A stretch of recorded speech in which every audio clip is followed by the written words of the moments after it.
Welcome to the Mayo Lab podcast, season 2, everyone. I'm so happy you're back, and we are going to talk about counseling and therapy today in our stigma conversation. Well, Christie Bates, welcome to the podcast. If you'll give us a little background on who you are, how you got into this field, and kind of the work you do currently. Yeah, sure, absolutely. So I'm a licensed professional counselor and a mindfulness-based spiritual director, and I'm an ordained contemplative minister. And so some people see me specifically around spirituality, mindfulness development, that kind of thing. So I'm in private practice here in Oxford. I also practice throughout Mississippi and Tennessee, which is where I sort of grew up professionally. Mm-hmm. I originally from Alabama, went to college in Memphis, ended up in Tennessee until moving down here to be closer to family a couple of years ago, or right a year before the pandemic started, actually. So, yeah. So while I was up there, I did work in a couple of different residential treatment settings, one strictly around substance addictions, and then so that was a 7-year stint, first with adolescents and their families as a family counselor, facilitated Family Week and all that. Moved to a treatment center where we were treating it was a trauma-focused treatment center, and so there were a number of programs that actually overlapped. So we treated intimacy disorders, eating disorders, really any sort of process or substance disorders, and that was a wonderful bit of experience. Just, so much fun to learn. So I had this role as the sort of the mindfulness lady at first, developed a contemplative program there. And over time, morphed into a trauma specialist as I got training in something called brain spotting, which is a really highly targeted mindfulness practice for addressing trauma, creative expansion, that kind of thing. And then when I knew I had a granddaughter on the way, I shifted into private practice full time because I had, by the time I left that place, I was a program director and was never not working. And so I shifted into private practice, and then a year later sort of threw up my hands and just moved down here. As one does to Oxford. Yeah, right. Yes. Yeah. So in my private practice, I do get to work with folks that are, it's interesting actually, there are a couple of groups of people. So there's folks that are in early recovery, that are stabilizing recovery. There are folks that have been in recovery for some degree of time and are ready to do a deeper level of work, of healing work. There's also 2 sets around age. So I do have a lot of people, emerging adults, and then a whole group that you could say are their parents. So, it's just people at these different phases of life. Yeah. Wow. So you really see this spectrum, except for the littles. That's right. Yeah. Right. Yeah. Sometimes, rarely, I've gotten opportunity to work with littles in the room, but not very little. Yeah.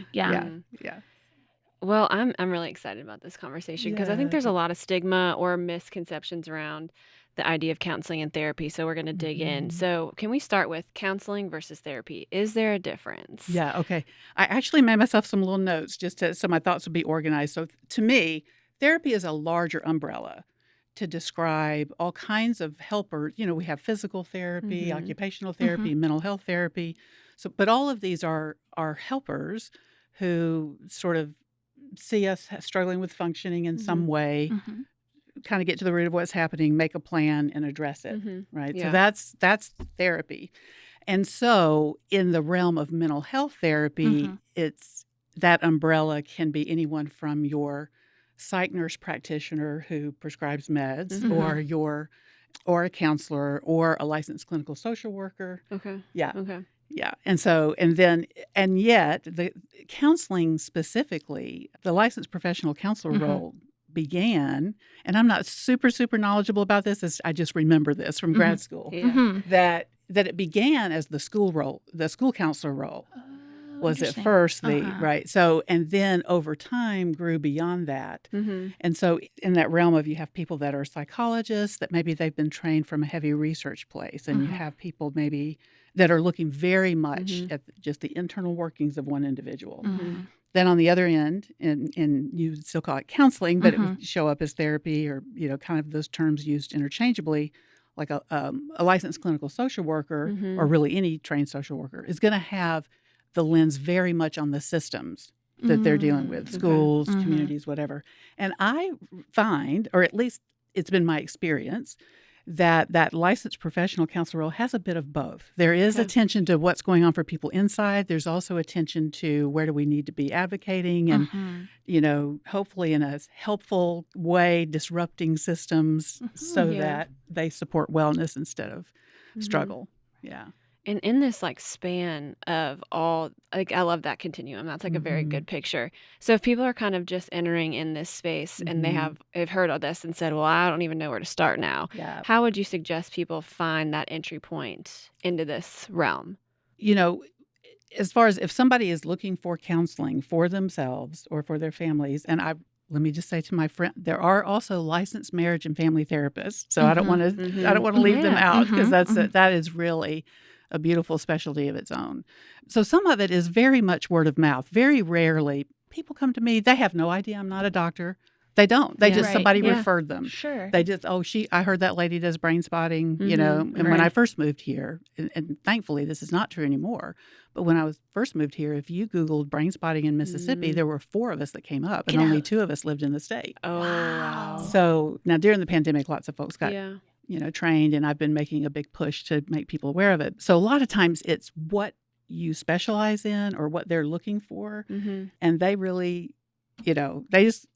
It's like you have your credentials all over the office. Do they even see them? Who knows, So in looking, though, for help for yourself, really is the word of mouth thing is probably the most helpful, because really what you're looking for is an experience. No matter what type of grad school degree somebody has, after all this time, after all these neat innovations in the field, the thing that most predicts a successful therapy stint is the relationship. Is the relationship that you feel with your therapist or counselor or psychologist or whoever it is. And in this word of mouth, I'm going to enter the stigma piece into this, because now I'm sure if people are talking or want to ask about it, there might be stigma around asking, or there might be stigma around talking about your counselor and who you go to or where you go to. How have you seen stigma in your years in this field? Have you seen it change, evolve? Has it gotten worse? Has it gotten better? Your experience? In some ways, I feel like it's better. I do think there are pockets, and a small town is typically one of them, pockets where stigma is not much better than it was, I would say, when I was in college. I still have kind of an outsider's perspective. I've only lived here a few years. But the word of mouth does seem to have to be very much word of mouth. It's anybody local who's sharing somebody's coming to them to say, hey, who do you know? It's a rare, and it has to be a relatively courageous person that's very vocal in a smaller community about what they're doing, for themselves. I mean, in Nashville, it's not that big of a town, and in some ways. But there was a bit more of an attitude in Nashville that a family could have a counselor they worked with, just like you would have your family doctor. Or, there was, and of course that's not in everybody that lived there, didn't feel that way. But I'm just saying there was this understanding there. And of course, a lot of that has to do with having several universities there and several, lots of good programs there, and the treatment centers and a recovery community that is thriving. And so there is that sort of, people do kind of grow into this awareness that, part of being a responsible adult is undertaking your care. Right. It also helps that and I think that is true in certain places, even here, that in the churches, if the people in leadership make reference to their therapist or make reference, it's just a humongous help. It makes so much of a difference. And so in some ways it's better. But then also, I was considering the email you had sent a couple weeks ago, Alexis, and the issue was about what are some of the things that we do that help or one of the things that we do that hurt. I have to say, coming from somebody who has a lot of empathy, and, my trauma healing is a focus of mine. But I think one of the things that we've accidentally created extra stigma for families is wanting to move away from acknowledging that addiction is a process of its own and blaming all symptoms on trauma.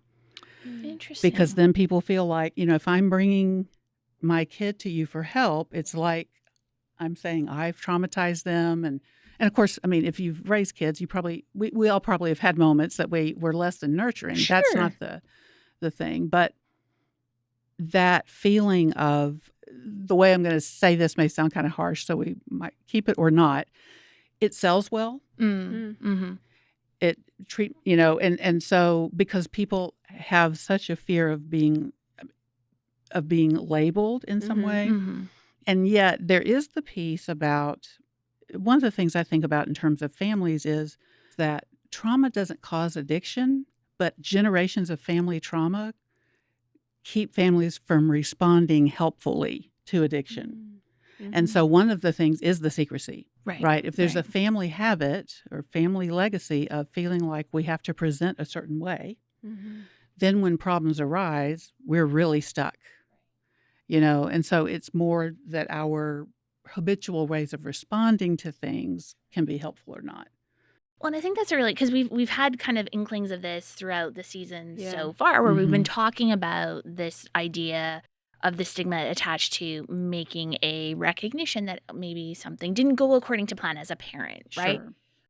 And then you couple that with the ebbs and flows of what's quote unquote sexy or popular or catches on and trauma. I think what you're saying is one of those things, that it's absolutely, without question, a huge issue that needs attention and concern and treatment. But when it gets popularized in the way that it has been, it now becomes something, a beast of its own, and that prevents people from actively seeking out. Because who wants to put up their hand and be like, I absolutely messed up my kids, and please go ahead and help them, right? Because nobody's going to admit that, right? But that's really what it kind of comes down to when folks are looking for those kinds of services for their families, if you're a parent or a guardian or something of that nature. Right. And I think one of the things that you've said already that you mentioned on, I kind of want to dig in on, is this idea that finding a counselor, finding somebody to assist you with whatever might be going on or assist your family with, is really about developing that relationship and that rapport and having that kind of work through the process of whatever plan it is that everybody puts into place to address the issue that's happening. And so to destigmatize, can you walk us through what that relationship building looks like from your perspective? And how do you know if somebody comes in, if I come in and talk to you, what are clues, ideas, light bulb moments that you're like, okay, yeah, this is going to work. And we're going to be able to jive together and have this work out. Because I know that the patient probably feels that, but what do you think? What are you looking for in, like, yes, I can work with Megan. She's not going to make me crazy, or she's not going to be a problem, or I'm not the right person to work with her, whatever the case may be. Oh, that's interesting. I will say that I mean, I'm talking over 10,000 hours of, working. I mean, just maybe 12,000 hours of working with people. Yeah. You really can't always predict. Like, there's some people, they'll come in, they'll be so excited. They'll be like, this is the most hopeful I've felt in a long time. And you will never hear from them again. Really? That can happen. Interesting. Okay. It does not happen very often. Okay. I mean, maybe in some situations it does, but I think in private practice it has not. And I do think that part of that, let me just say, I don't think that has anything to do with magic on my part. It is that word of mouth thing, because when they come in, right, I can feel as a therapist when they're already giving me some trust just because their friend said this was a safe person. Sure. Like, you can really feel it. Yeah. Or especially, I still have colleagues that I used to work with I still work with them. I used to see them for lunch in Nashville. And so my friend who's a marriage and family therapist, she might send one of the folks to me for individual, online. And I know that, he really feels comfortable with Bethany. This is I've got a good, few weeks here where he can build some rapport and feel comfortable with me. And so, for instance, if I misstep, or if I'm, as a counselor, as a therapist, if I'm too quick to make an assumption, right, he'll forgive me one or two of those. Right. Right. Just because it's like, no, I trust Bethany. Bethany said this is the person that's a good fit for me. Yeah. So for the counselor, you really can feel that, as far as, I mean, everybody has, I think, areas that they feel that they do a really good job with, and therapists also work really hard to expand their bandwidth. Mhm. Like for us, part of our training and part of our work as people is that if somebody's driving me crazy, Mm-hmm. that really is not about them. Mm. Truly, truly. Interesting. And, and this is so in part of my contemplative training, and I wish I could remember who I was hearing. This was a retreat that somebody recorded. Uh-huh. So I wish I could remember who the speaker was because this teaching, I feel, was so important. Mm-hmm. But it was about dealing with difficult people. She asked the people that were apparently in the room with her to define who was a difficult person. Mm-hmm. And they made all sorts of, guesses at what a good definition would be. And she said, that all sounds fair enough. But when it came right down to it, she said, the difficult person Mm-hmm. is the person who's operating outside of our comfort zone. Mm-hmm. That's who we find difficult. Mm-hmm. And so it is important that when you're looking for a therapist, that you want either somebody who is really seasoned, because it's not that they're going to know everything. It's just they've been exposed to so many different types of situations that our comfort zone is pretty wide. Yeah. Yeah. Right. But it doesn't mean that you can't have a brand new therapist. You might have somebody who for whatever reasons of their own life Mm-hmm. has had all kinds of exposure, Mhm. and maybe they're just recently getting schooling, Mm-hmm. or maybe they're just in their mid-20s, but that doesn't mean that they don't have a depth and a breadth of Mm-hmm. people that they can Mm-hmm. respond to in a helpful way. But one of the things that I want to find a way to create here in a way that's sustainable for my life and other people's Mhm. lives is situations where people can do multifamily groups. When I was actually talking with a friend about this just yesterday. When I was at Cumberland Heights, the first half, it was a 4-day program back then for families. The first half of the first day was just each person sharing their story. Hmm. Not the young people weren't in the room. This was just, and that even just by lunchtime, people were visibly relieved. First, visibly relieved that they weren't being told it was their fault. Mm.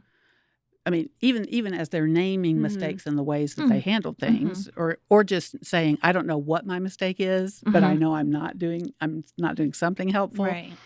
But just hearing each other's stories, that was just the beginning, but it was an important beginning. And I do think sometimes when we only work with people in individual families or only work with people as individuals, we don't get that benefit of realizing, there's lots of families out here struggling. Right. And these people in my group that come from all kinds of situations and Right. backgrounds.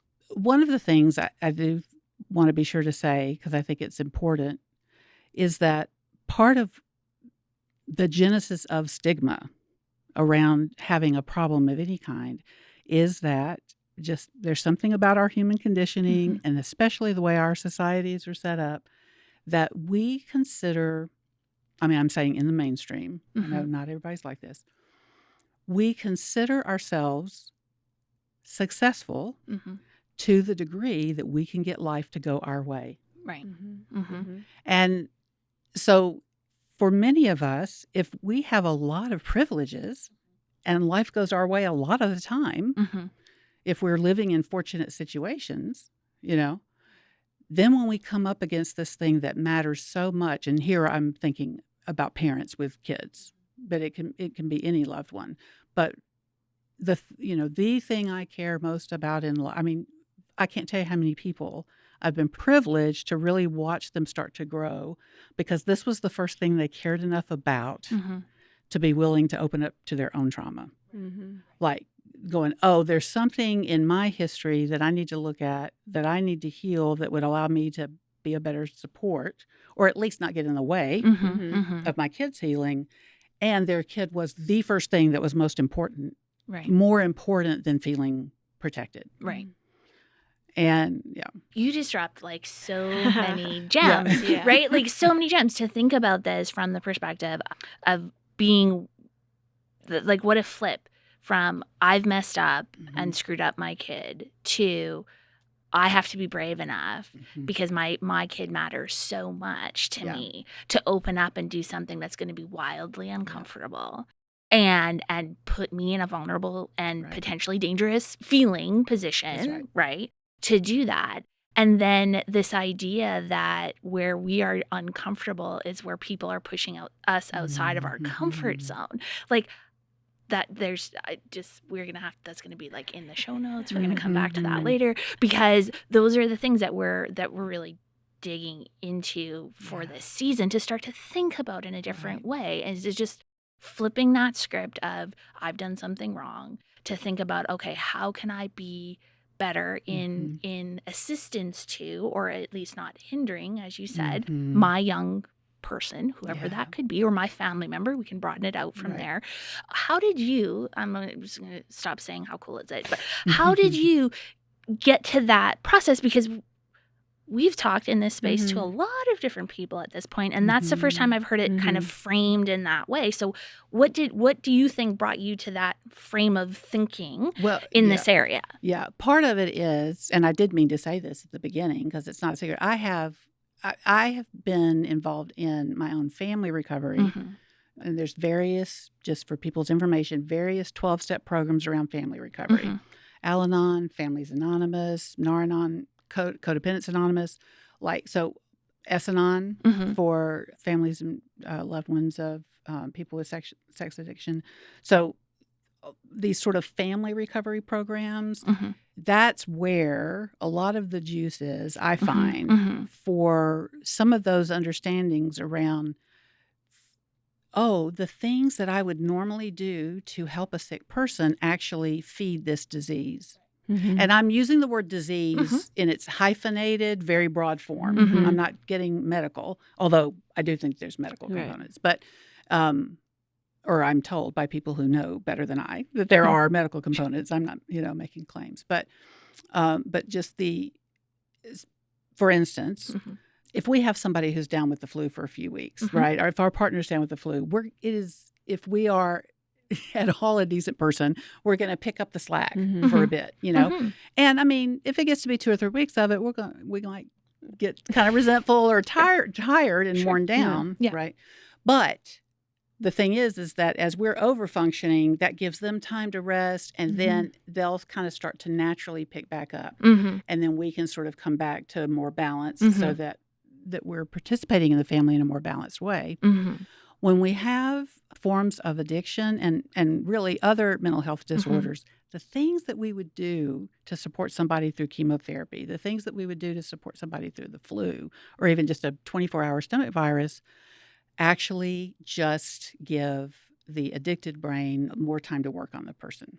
It ends up locking us into a situation where the family becomes polarized in these very rigid roles. And so that's where, in the early 80s, it's interesting. I got to attend a training years ago by a woman who was part of, in the early 80s, sort of creating this description around, at the time, what codependency was. And it was all in, and she kind of redid these trainings decades later, almost like an amends, right, to the community. Because at that time, it was just like, well, if you love somebody who is an addict or who is dealing with mental health issues, then you're codependent. That's your sickness, and you're making them sick. And I mean, it was, and this is very much a, personal observation, all right, from working in treatment centers.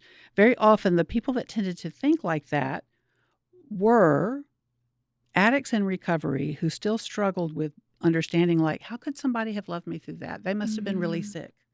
Right. That description of codependency came from the low self-esteem of the people who were describing what codependency was. Right.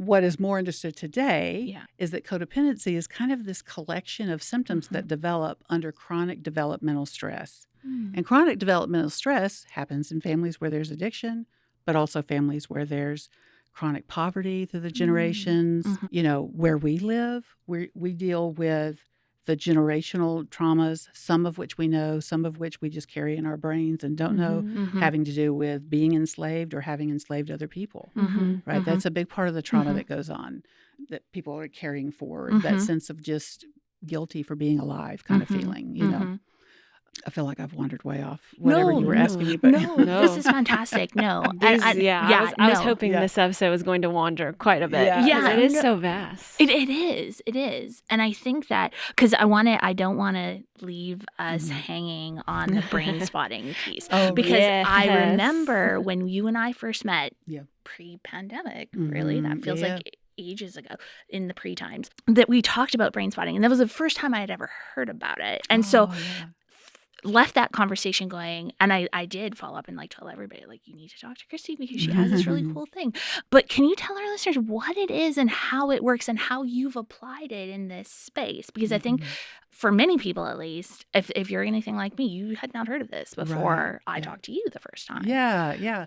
Well, so brain spotting is one way of looking at it is as a highly targeted mindfulness process. Now, it's not necessarily meditation related, although people sort of find themselves in that state of paying attention to their bodies and such. But to simplify a bit, so this was Dr. David Grand in around 2003 stumbled onto the fact that where we look affects what we're accessing. He was doing EMDR, which many people are more familiar with. A lot of his focus through the years was in sports psychology, and he was in New York. So creative, sports psychology. And so people would come when they would be having glitches that they shouldn't have, stage fright or whatever. But in doing, there's sort of this iconic brain spotting story about an ice skater, a figure skater, who there was a particular loop that she struggled with. And she could do things that were more difficult, like for her level of, but it was this particular loop.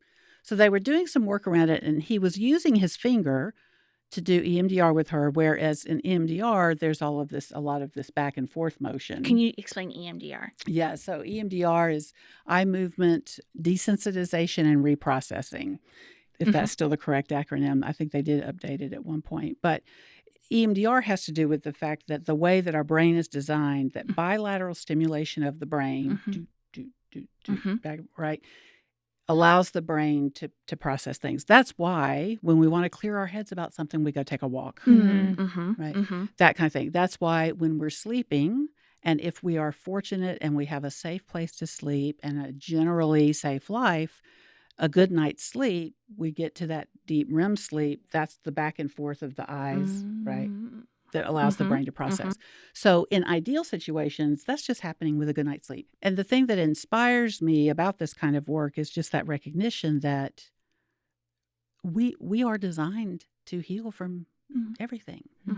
I mean, and not without support and not without appropriate, I mean, there's a difference between a scratch on your arm where you might need a Band-Aid and you might need to go get stitches, right? But both of those things, the healing still is, we're built to heal. So EMDR was an innovation. It has evolved to a place of being heavily protocol-based, and for some situations and some clients, that's that kind of highly structured effect is beneficial.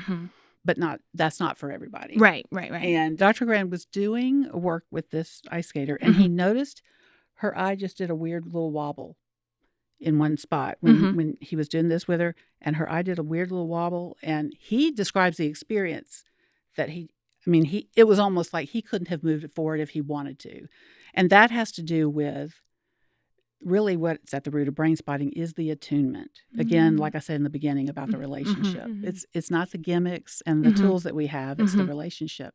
And he was so attuned to what was going on with her, not only emotionally, but just observing everything about her. And that eye wobbled, and so he just stayed there for about, I think, 20 minutes. And, afterward, debriefed a little bit, and she talked about just all the memories that came, right? Times that she had fallen on the ice, times that her parents had a fight in the car on the way to practice, all kinds of things, a coach yelling at her, or falls. And really, in this town, we need to be aware of it for sure. Kids who grow up as athletes are being traumatized all the time in terms of the brain is experiencing trauma, right? That doesn't mean it's life-threatening, but it does mean that they'll develop habits of their muscles will just like go into bracing or freezing or flinching, and that's something where the brain, for whatever reason, just hasn't processed that through. So in this scenario, they finish this session and she calls him the next day and leaves him a message. And she says, I can do it every time. Like I can do it, like whatever the glitch was just gone. And so he and his colleagues at that time, they were like, ooh, this is really something we've stumbled onto. Right. And so I actually first came into contact with it through Sounds True. I don't know if you ever listened to their audiobooks. They do wonderful interviews. Tammy Simon is the woman who is out of Boulder, Colorado. And she had him on. They did, Sounds True sponsored this sort of online training. And pieces of it were live, pieces of it were not live, but, you know, and that was right at the time. Like I had given notice at my old job and was working out a month-long notice to begin the work at the trauma treatment center. And I called my friend that had recruited me over there and I was like, let me tell you about this thing. I'm, you know, getting this training in. And she said, yeah, I think you're going to find this is going to be a good work home for you, you know. But so that started there. Yeah. And then being in a scenario where I had lots of opportunities to use it. So to get back to a little more structured way of talking about it. No, you're fine. This aspect of where we look affects what we're accessing and affects how we feel. It's not about sight. Blind people can do brain spotting. The issue is our optic nerves that are actually a part of our brain and that are these orienting mechanisms. With addiction in particular, there's a brain spotting practitioner, probably I'm sure she's a consultant. I know she's a trainer for sure, Roby Abels in Australia, who kind of stumbled onto so much in brain spotting. It's like people stumble onto things and then they develop it and they realize that with addiction, what was happening for her clients, and she was realizing what happens in addiction is that the part of the brain where somebody feels a compulsion, and really to broaden it beyond addictions, attachments, and compulsions, that craving for some kind of relief, right? We're outside of our system of feeling like I can be at ease, I can operate, and our whole system is just like screaming for something. That spot is not talking to the part of the brain that remembers consequences. That remembers, I mean, we may intellectually remember it, right? Yeah. But people don't really remember, like, last time you nagged him about drinking, that didn't actually help at all, right? And because family members also have our own compulsions and, that feeling of, I've got to do something, I'm responsible here, And so what she found was that helping people get in touch with the craving spot, helping people get in touch with the spot connected to the consequences, and helping them understand just a little more about addiction in general in her particular case, and then having people work between those two spots. Interesting. So that when the person had the thought to use or to act out in some way, it's not that thought might not rise, right? Anything that's really, really persistent for human beings has had some, gave some relief at some point, and the body gave a big old chemical stamp of like, remember that, do that again. That was the thing, So the thought is going to arise at times, but now with those two spots connected, immediately with it are the consequences. It's like, okay, that's not really an option because that's miserable, right? Yeah. And then when people are doing that, they finish up with finding a spot connected to freedom. Like, what would that look like? What would that feel like in your body? So I'm talking a lot about the eye position and all that, but really it's actually a very somatic practice.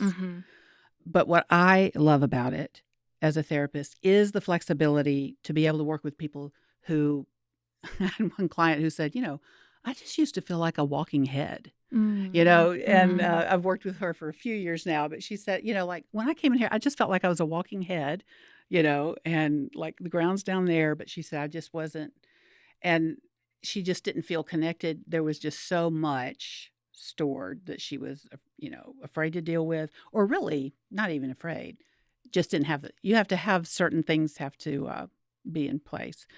I don't know, this is a sidebar, but not really. And I tend to speak in book recommendations. Okay. Yeah. So you're our people. There's a classic book on grief recovery called the Grief Recovery Handbook. Okay.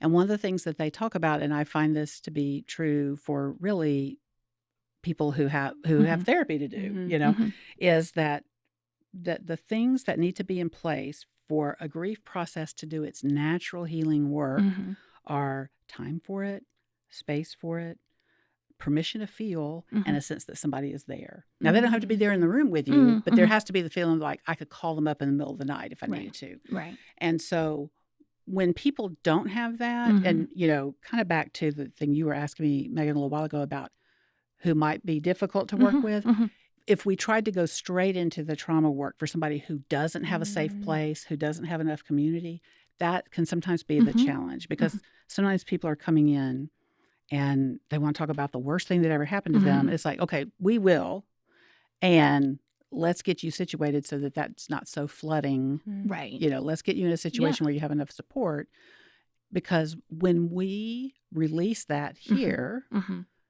you're going to experience like this euphoria of like, ooh, freedom, right? But really, there's also this experience of like, I've been living my life as if a hand was in front of my face. And I've kind of learned to navigate like this. And then I resolve this trauma, and now everything looks different. And I don't know Now what? how to navigate Right. anymore. And so that takes having support and Sure. and grief over the time that was lost and all of that. So that I gave the example of Roby's. There also is a particular setup that Dr. Pi Fry in Boulder developed around OCD. And that just the recognition that there are 3 different parts of the brain involved in OCD, and helping people not stay, don't stay in this. You only visit your OCD spot long enough to check how upsetting is it, right? But you don't hang out there because you don't want that to grow tentacles even further. Right. The thing that I like about it, though, in terms of people that struggle to feel in their bodies at first, is that because for lack of a better word, the brain communicates directly with the therapist.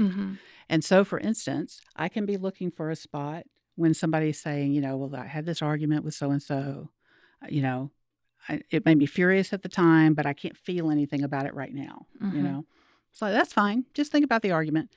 And moving a pointer. Sometimes people use a pointer, sometimes other things. Sometimes people just gaze. But if they can't feel it for themselves, the therapist can just watch. And it's astonishing. The brain will signal you as the therapist.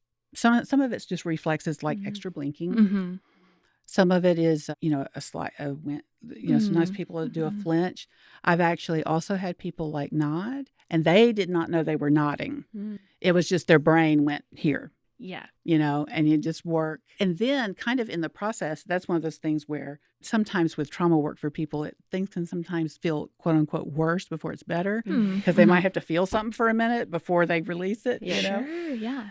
But there are just so many ways to help make that so much more gentle and manageable for people. Yeah.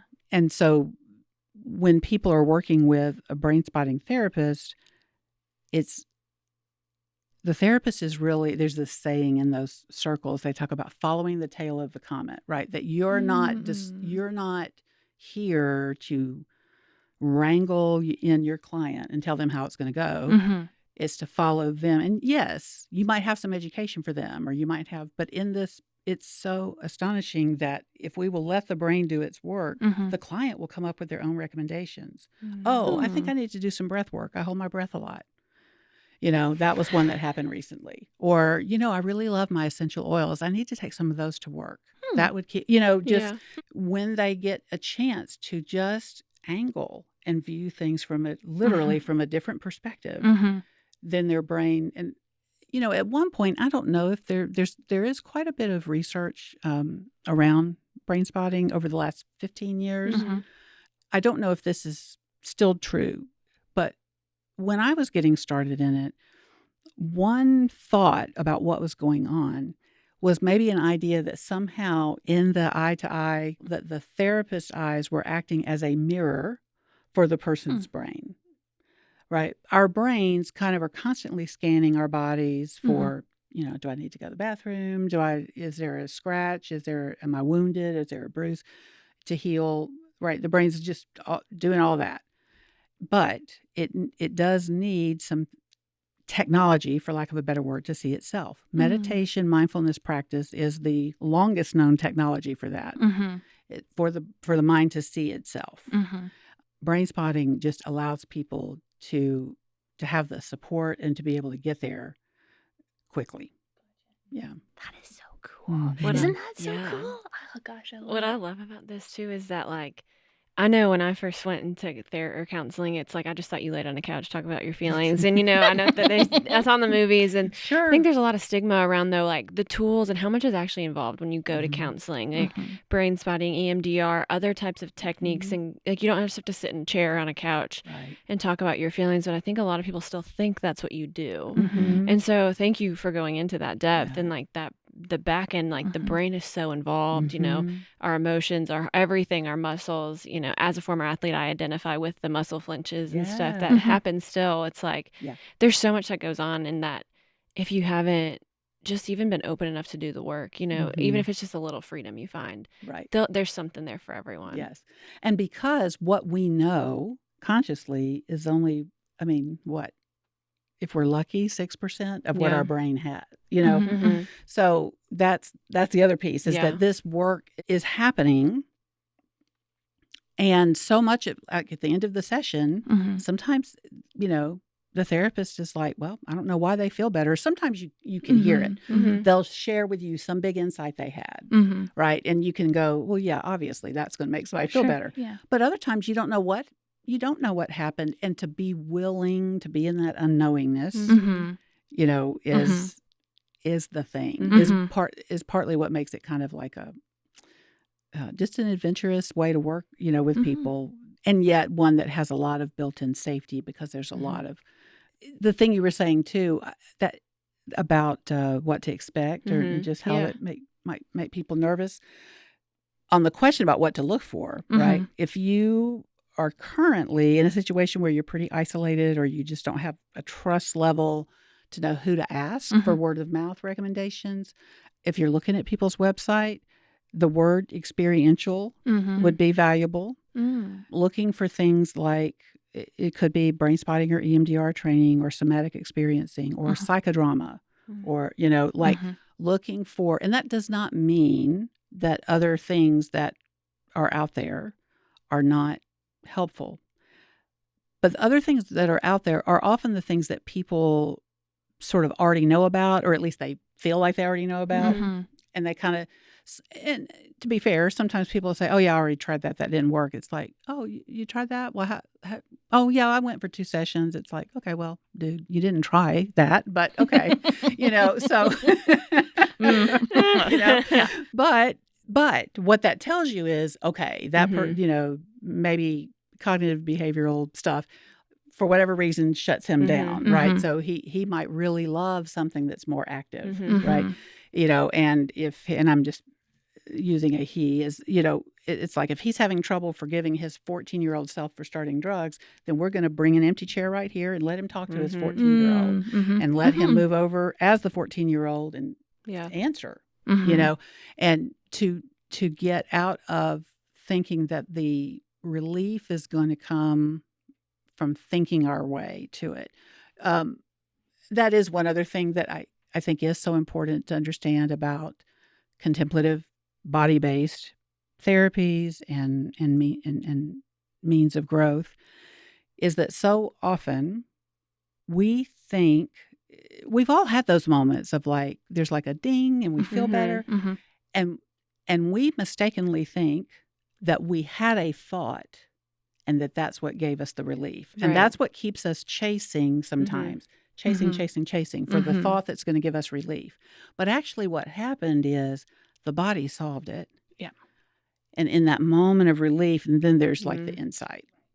And so anything where you can, that puts you in touch with your body, we are so close to the monastery over here in Batesville where somebody can go and really just practice in the safest, kindest environment possible.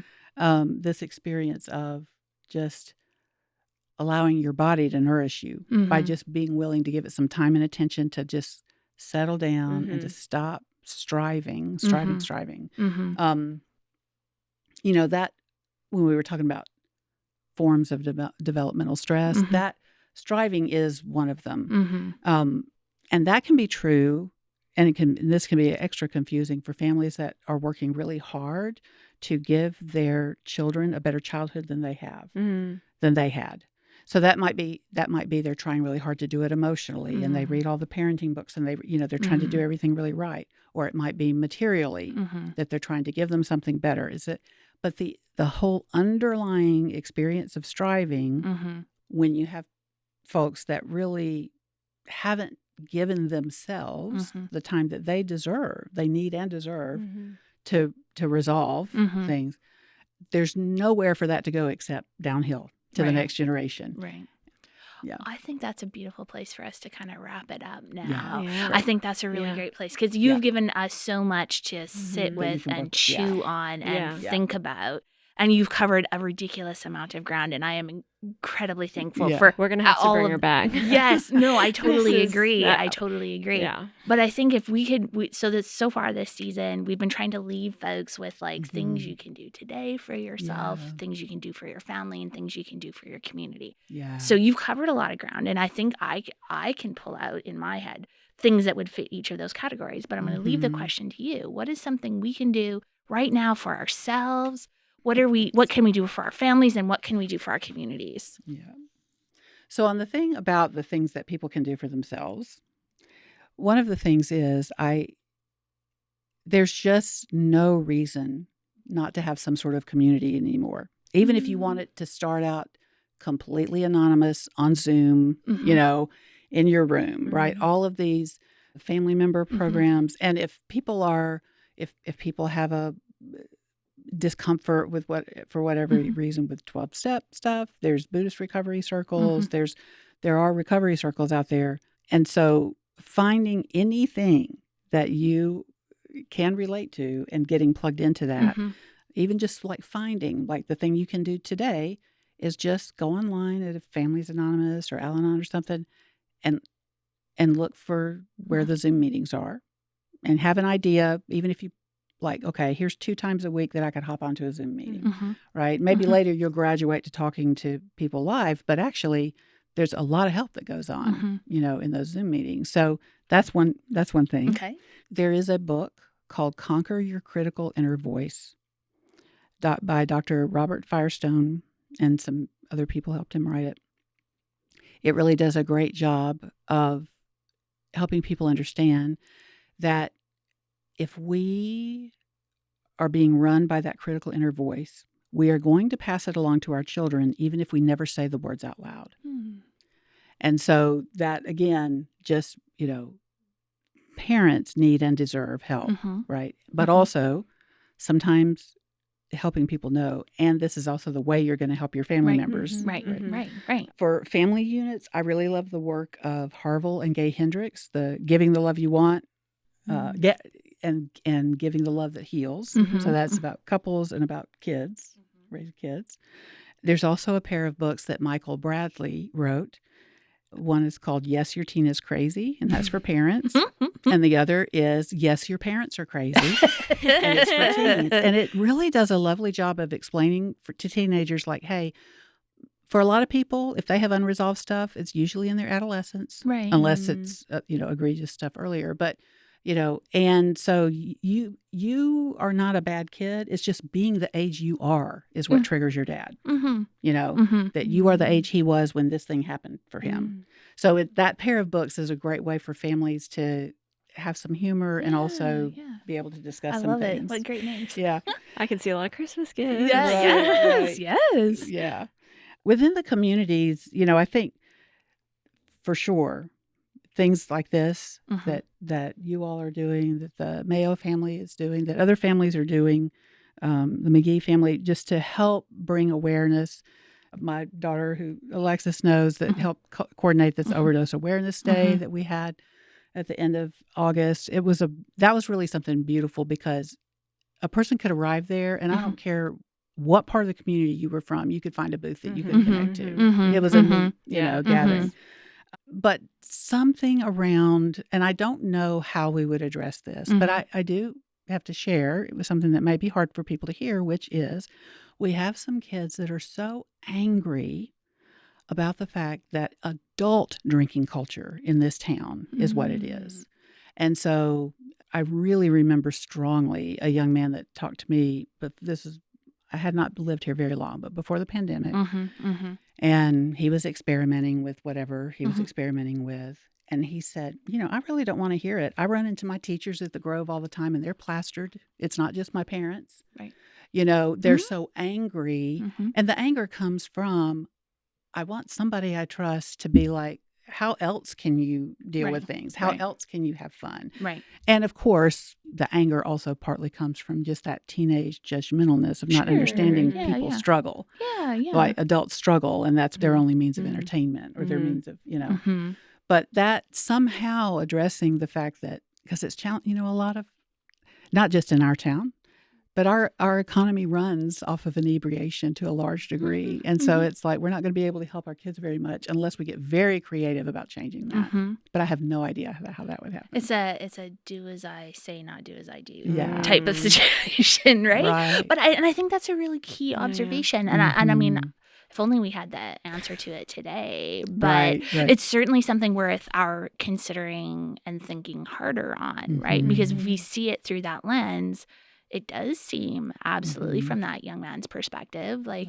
these people don't have a leg to stand on. It's kind of tricky. Like, how do you justify that, right? So I totally get it. But I think we have an amazing group of listeners.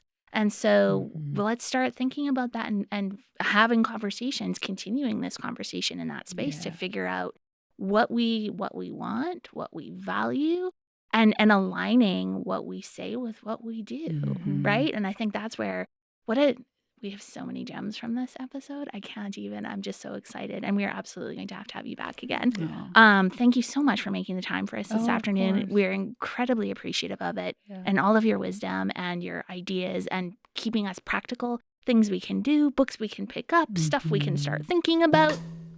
It's just been a real pleasure chatting with you again. So thank you so much. Thank you so much. Thank you for joining us on this episode of the Mayo Lab podcast. The Mayo Lab podcast is produced by Dr. Natasha Jeter, Dr. Megan Rosenthal, Alexis Lee, Slade Lewis, and Hannah Finch. This podcast was recorded at Broadcast Studio in Oxford, Mississippi.